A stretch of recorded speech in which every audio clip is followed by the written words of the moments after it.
Have you ever looked into someone's eyes and wondered who really lives behind that gaze? What stories are woven into the rhythm of their heartbeat?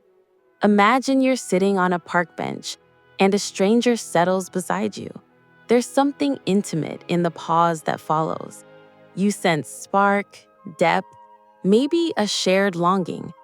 What if you could gently peel back the layers and, without forcing, without theatrics, understand the true human inside?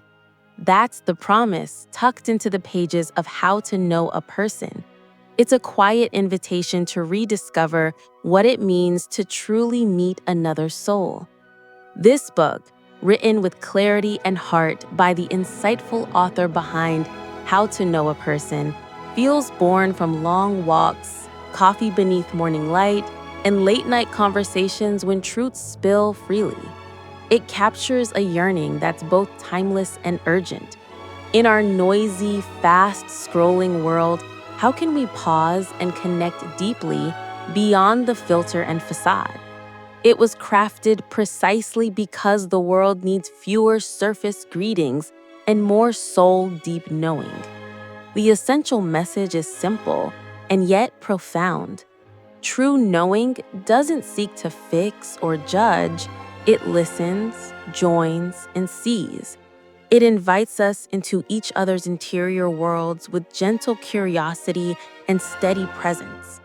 One of the earliest lessons invites us to slow down enough to hear the real voice beneath the chatter.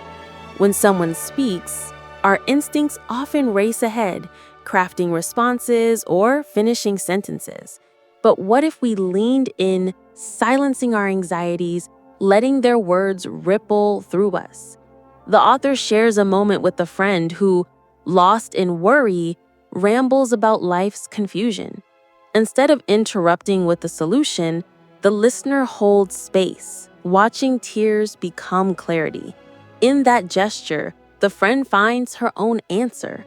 We're encouraged to become that listener in our lives, resisting the urge to rescue and instead offering the most radical gift, undivided attention.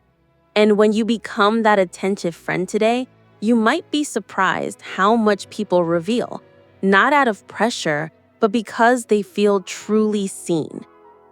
This flows into the next insight, the beauty of the question that holds possibilities. Rather than, "Why are you like that?" which can shut a soul down, the book teaches us to ask, "How did that feel?" Or, "What happened next?" These open doors instead of slamming them shut. The author describes an exchange with a sibling, fraught with old tensions. Rather than reminding them of past mistakes, the author asks gently, "What was happening for you that day?" In that moment, anger softens and real story unfolds. We learn that the kindest questions are those that resist judgment and create a tender invitation to communicate.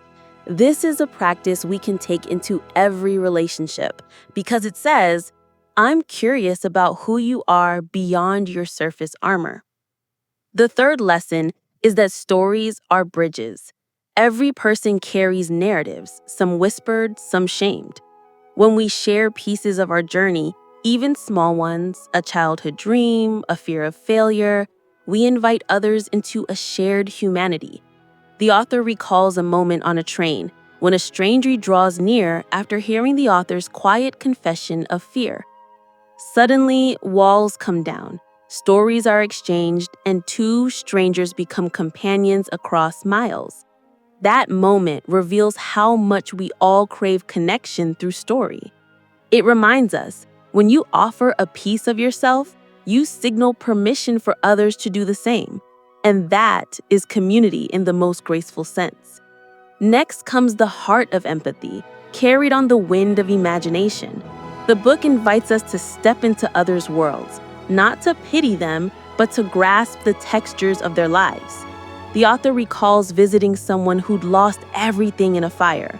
Instead of congratulating their resilience, the author simply imagines the smell of ashes, the disorientation of loss, and the way grief can hollow voice. In that quiet conjecture, a real embrace is offered. This passage shows that empathy is not about having all the answers. It's about the courage to sit with another's suffering, to say, I might be wrong, but I feel with you. When you cultivate that humility in your own relationships, you begin to build intimacy not in solving, but in standing beside. The fifth lesson unfolds in the recognition that knowing someone fully sometimes means watching them change.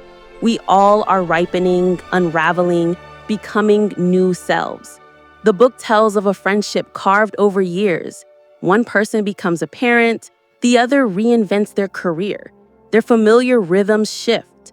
The author confesses the grief of losing who someone was while embracing who they are becoming.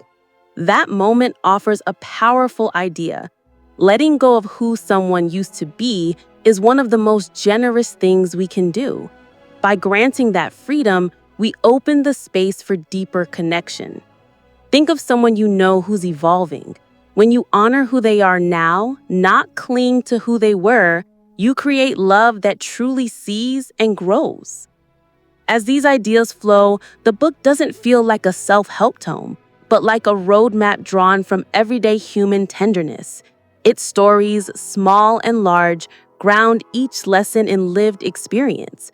Together, they guide us from skimming surfaces into the clear waters of mutual understanding.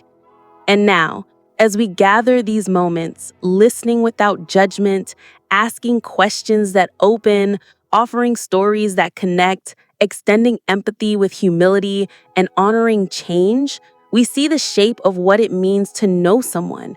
It's a tapestry woven with patience, curiosity, imagination, vulnerability, and acceptance.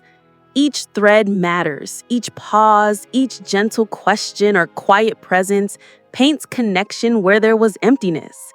So take a moment and think of someone close to you, a friend, a partner, a coworker.